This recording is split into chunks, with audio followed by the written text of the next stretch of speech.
नमस्कार, मैं हूं आपके साथ अविरल जैन और आप देख रहे हैं हिंदी टीवी। जी हां दोस्तों, शुरू करते हैं आज का हिमाचल प्रदेश से जुड़ा कुछ खास खबरों का बुलेटिन। केंद्र सरकार ने बजट में किया आम आदमी के साथ छल, बेरोजगारी और महंगाई पर काबू पाने का कोई प्रावधान नहीं। मुख्यमंत्री ठाकुर सुखविंदर सिंह सुक्खू का कहना है कि केंद्र वित्त मंत्री निर्मला सीतारमण ने प्रस्तुत वार्षिक बजट 2023-24 निराशाजनक व आम जनता की आशाओं के विपरीत है। आम आदमी से छलावा किया गया है। यह बजट मात्र आंकड़ों का मायाजाल है। समाज के सभी वर्गों को, मध्यम वर्गीय, गरीब, युवा और किसानों के लिए कुछ भी नहीं है। उन्होंने कहा है कि बजट में बढ़ती महंगाई और बेरोजगारी के नियंत्रित करने के लिए कोई प्रावधान नहीं है। उन्होंने यह भी कहा है कि जनता को आज भी केंद्र सरकार द्वारा वर्ष 2024 में होने वाले आम चुनाव से पूर्व अच्छे दिनों के वादे पूर्ण होने का इंतजार है। निराश्रित बालिकाओं को घर बनाने के लिए 4 की सुक्खू सरकार। शिमला स्थित प्रदेश सचिवालय में बुधवार को एक 27 वर्षीय निराश्रित बालिका ने मुख्यमंत्री से भेंट कर उन्हें अवगत कराया कि उसके पास रहने के लिए कोई आवास नहीं है, न ही वह अनाथ आश्रम में रह सकती है, क्योंकि अनाथ आश्रम में रहने वाले के लिए आयु 26 वर्ष निर्धारित की गई है। ठाकुर सुखविंदर सिंह सुक्खू ने मानवीय संवेदनाओं को अधिमान देते हुए अनाथ आश्रम में रहने की आयु 26 वर्ष से बढ़ाकर 27 वर्ष करने का निर्णय लिया। अब यह बालिका 1 वर्ष तक अनाथालय में रह सकती है। उन्होंने कहा है कि इस बालिका को घर बनाने के लिए भूमि और पर्याप्त धनराशि भी प्रदान की जाएगी। 1 वर्ष के भीतर उसका अपना आशियाना भी होगा। उन्होंने यह भी कहा है कि प्रदेश सरकार प्रत्येक निराश्रित बालिका को घर बनाने के लिए 4 बिस्वा भूमि और पर्याप्त धनराशि भी प्रदान करेगी। इस संकट में संस्थान हिमाचल में साइबर अपराध बढ़ रहा है, पर सुक्खू सरकार ने बंद कर दिए 2 थाने।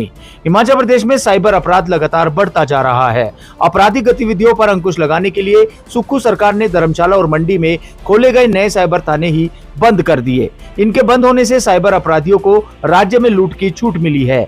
यह थाने इसलिए खोले थे जिससे हिमाचल के लोगों को शिकायत करने के लिए शिमला साइबर थाने में न जाना पड़े। शातिर हिमाचल के राज्यपाल राजेंद्र विश्वनाथ आर्लेकर पूर्व मुख्यमंत्री और मंत्री सहित अन्य अधिकारियों के नाम से फेसबुक या इंस्टाग्राम पर फर्जी अकाउंट बनाकर लोगों से पैसे मांग रहे हैं। वहीं सीएम सुक्खू बोले, ट्रक ऑपरेटरों का शोषण नहीं होगा सहन। सीमेंट प्लांट से हजारों लोगों की आजीविका जुड़ी है। मुख्यमंत्री सुखविंदर सिंह सुक्खू ने सीमेंट ढुलाई विवाद पर स्पष्ट किया है कि सरकार ट्रक ऑपरेटर का शोषण सहन नहीं करेगी। सीमेंट प्लांट से प्रदेश के हजारों लोगों की आजीविका जुड़ी है, इसलिए सरकार इस मामले का समुचित समाधान निकालेगी। शिमला स्थित राज्य सचिवालय में बुधवार को ट्रक ऑपरेटर यूनियन के प्रतिनिधि मंडल ने मुख्यमंत्री सुक्खू से मुलाकात की और उन्हें समस्याओं से अवगत कराया। मुख्यमंत्री सुक्खू ने ट्रक ऑपरेटर से ट्रक भाड़े की अंतिम दरें राज्य सरकार को प्रदान करने का आग्रह किया, ताकि इस मामले को संबंधित कंपनी के साथ उठाया जा सके। वहीं हिमाचल के निजी होटल में देह व्यापार का पर्दाफाश, 2 को हिरासत में लिया, पुलिस ने ऐसे पकड़ा था मामला। हिमाचल प्रदेश के प्रदेश द्वार परमाणु में पुलिस ने एक निजी होटल में चल रहे देह व्यापार का पर्दाफाश किया है। पुलिस की ओर से होटल मालिक समेत एक महिला को हिरासत में भी ले लिया है। वहीं इस दौरान पुलिस ने एक युवती को भी रेस्क्यू किया है। देर शाम तक पुलिस की कार्रवाई चली, जिसमें अब कई बड़े खुलासे होने की उम्मीद जताई जा रही है। पुलिस जानकारी के अनुसार परमाणु के पोस्ट क्षेत्र के एक होटल में काफी समय से देह व्यापार का धंधा चल रहा था। इसकी गुप्त सूचना पुलिस को मिली कि परमाणु स्थित होटल गजल का मालिक बाहरी राज्यों से युवतियों को बुलाकर उनसे देह व्यापार करवा रहा था। बुधवार को भी इस युवती को बाहरी राज्यों से बुलाया गया। इस सूचना के आधार पर पुलिस ने टीम गठित कर जाल बिछाया, जिसमें टीम का ही एक सदस्य ग्राहक बनकर होटल पहुंचा। हिमाचल के दवा उद्योग को रिसर्च और इनोवेशन प्रोग्राम का मिल सकता है सहारा। केंद्रीय बजट में हिमाचल प्रदेश के दवा उद्योग को रिसर्च और इनोवेशन प्रोग्राम का सहारा मिलेगा। छोटे उद्योगों को कोरोना काल में जो नुकसान हुआ है, उसकी भरपाई की उम्मीद पूरी नहीं हो पाई। छोटे दवा उद्योगों को उम्मीद थी कि कोरोना काल में जो उन्हें नुकसान हुआ था, उसके नए बजट में कुछ भरपाई होगी।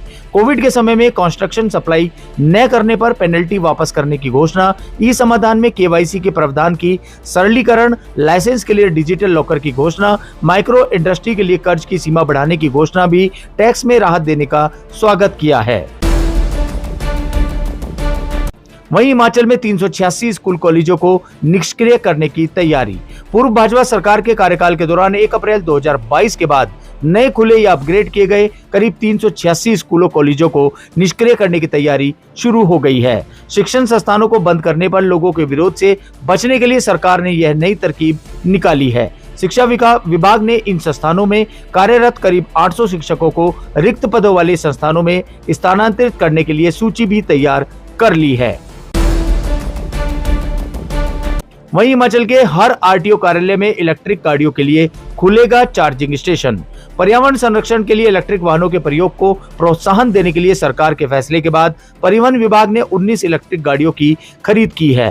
प्रदेश के सभी आरटीओ को यह इलेक्ट्रिक वाहन उपलब्ध कराए जाएंगे। प्रदेश के सभी आरटीओ कार्यालय में इलेक्ट्रिक गाड़ियों के लिए चार्जिंग स्टेशन भी खुलेंगे। सरकार के आदेशों पर परिवहन विभाग ने 19 इलेक्ट्रिक गाड़ियों की खरीद भी की है। वहीं हिमाचल पथ परिवहन निगम के अफसरों ने फोन बंद रखा तो सख्त होगी कार्रवाई। हिमाचल पथ परिवहन निगम के अधिकारियों ने अपना फोन बंद रखा तो सख्त कार्रवाई होगी। एचआरटीसी के प्रबंध निदेशक एमडी ने निगम के सभी क्षेत्रीय प्रबंधकों को फरमान भी जारी कर दिया है। राज्य से बाहर जाने वाली बसों को सही हालत में भेजने के निर्देश दिए हैं ताकि निगम की छवि धूमिल न हो। एचआरटीसी के सभी क्षेत्रीय प्रबंधकों से साफ शब्दों में कह दिया है कि वह अपने अधीन खस्ता हालत बसों की स्थिति तुरंत सुधारें। इन बसों की समय पर मरम्मत करने के बाद ही वर्कशॉप से बाहर निकाला जाए। तो ये थी दिन भर की कुछ खास खबरों का बुलेटिन हिमाचल प्रदेश और अन्य राज्यों से जुड़ा। और खबरें जानने के लिए देखते रहिए और फॉलो करें हिंदी टीवी।